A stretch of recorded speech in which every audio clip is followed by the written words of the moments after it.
North Korea has made incredible progress in its nuclear weapons program. Just recently, a leaked report from the DIA shows US intelligence now believes North Korea has about 60 nuclear weapons. This is 2 to 3 times more than originally thought to be possessed. More notably than the number of warheads is that North Korea has now miniaturized the warheads so that they can fit on top of missiles. On top of this, North Korea has seemingly successfully tested an intercontinental ballistic missile twice in July, showing their ability to now hit the continental US. With North Korea's rapid nuclear deployment and tensions on the rise, what can the US and their allies do to mitigate these threats? North Korea's nuclear weapon expansion is no major surprise. Kim Jong-un views his nuclear program as absolutely vital. First off, North Korea views these weapons as the ultimate insurance policy. Any attacker will know that a nuclear counterattack is inevitable. Secondly, North Korea's long-term goal is to conquer South Korea and unify the two. This was the goal in the Korean War in the 1950s and is still the goal today. And nuclear weapons provide an immense advantage to them over the South. Short of going to war, here are a few things that the US and its allies can do to counter the North Korean threat. The first issue is a massive artillery barrage on the South. North Korea is estimated to have over 15,000 artillery pieces and 6,000 rocket launchers, many of which are aimed at the South Korean capital of Seoul. Seoul is one of the most populated cities in the world, with over 25 million people living in the greater urban area. Artillery is not only very deadly, but is a very powerful psychological weapon. It instills fear in every person within its range. It is unpredictable and can hit targets from over a dozen miles away, all while staying out of sight and out of range of most small arms. Artillery rockets are a Soviet invention. North Korea has adopted this weapon for use against the South.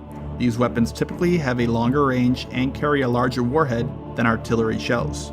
The KN-09, for example, has a range of over 100 miles. They can also carry submunitions and smaller chemical warheads, which would cause more widespread casualties.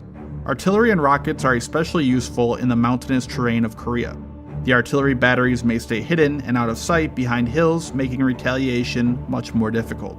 In response to this threat, over the past 50 years, the South Korean government has built over 3,000 bomb shelters in Seoul in an attempt to save civilian lives during a North Korean artillery barrage. The US and South Korea also employ artillery spotting radars. These devices track artillery, rockets, and mortar rounds in flight and calculate where they were fired from. This location is then met with counter-artillery or even airstrikes. Another weapon employed against artillery is called the CRAM, or counter-rocket, artillery, and mortars. The US Army adopted the Navy's Phalanx Sea-Whiz into a land-based variant to shoot down incoming mortar rounds. The weapon was operational in Iraq and is stated to have defended successfully against over 100 attacks. However, currently no publicly known CRAMs are operational in Seoul.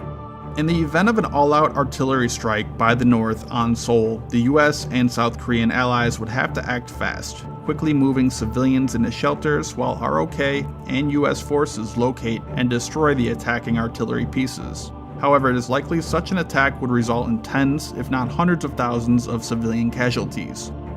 There are a few things the allies could do to help mitigate civilian losses.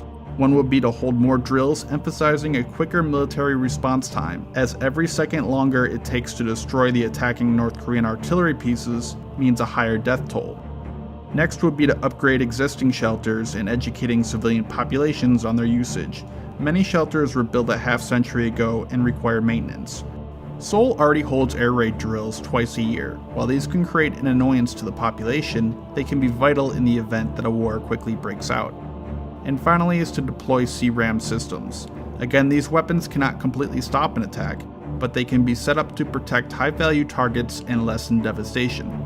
The second major aspect the US and the Allies must prepare for is ballistic missile attacks. North Korea is estimated to have over 1,000 ballistic missiles of varying ranges. These weapons pose a major threat not only to South Korea, but the entire Pacific. Ballistic missiles can carry conventional, chemical, or even a nuclear warhead. They travel much farther and therefore much faster than artillery, with intercontinental ballistic missiles traveling over 10,000 miles per hour. When it comes to nuclear war, the advantage is with the attacker, as it only needs to be successful once, whereas the defender cannot afford to miss even once. The US and its allies employ several weapons to defend against ballistic missiles. For shorter-range missiles, the Patriot is used. There are at least 5 Patriot battalions protecting South Korea and another 10 in Japan. Medium-range missiles are countered with the THAAD and with the ship-based SM-3. One THAAD battery is already installed in southern South Korea, and a second was recently approved to be installed closer to Seoul. Another is also based in Guam. The SM-3 missile is operational on several US and Japanese naval ships in the region. And finally, the GBI is used to defend against intercontinental ballistic missiles. These missiles are based in California and Alaska, directly along the path a North Korean missile would take to hit the United States. The Allies can better protect themselves against North Korean missile attacks by expanding their defenses. The new South Korean president considered suspending THAAD deployment in the country after China objected to its presence. However, after North Korea continued to demonstrate increased capabilities, the president not only agreed to host THAAD, but also to deploy a second THAAD battery. China is against THAAD, particularly the powerful AN/TPY-2 radar that comes with it. They believe it'll be used against China to counter their interest in the region. Deployment of additional THAAD missiles can be used to pressure China into halting North Korea's missile and nuclear programs. A permanent THAAD battery would also be useful in Japan to counter North Korean threats. The US has also increased production of the GBI missiles to defend their country from attack. The American government has also recently proposed to resurrect Star Wars. Star Wars was a comprehensive plan to stop nuclear attacks on the US in the 1980s using satellites, lasers, railguns, and missiles. The program was originally canceled due to cost and technology limitations, but officials now believe that some of its aspects are now feasible. Threats have ramped up on both sides. North Korea recently threatened to attack Guam. Guam is home of a large US military base with tanker and bomber aircraft. The island is also protected by the THAAD missile defense system. Guam is just over 2,000 miles away from North Korea. A missile that can travel that far is just within the outer range of what THAAD can handle.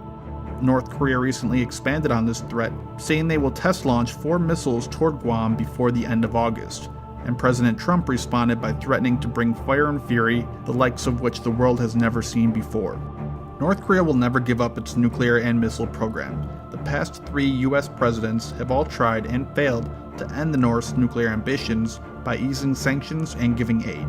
So short of going to war, the US and its allies will need to continually build up and strengthen its defenses to counter the increasingly dangerous North Korea.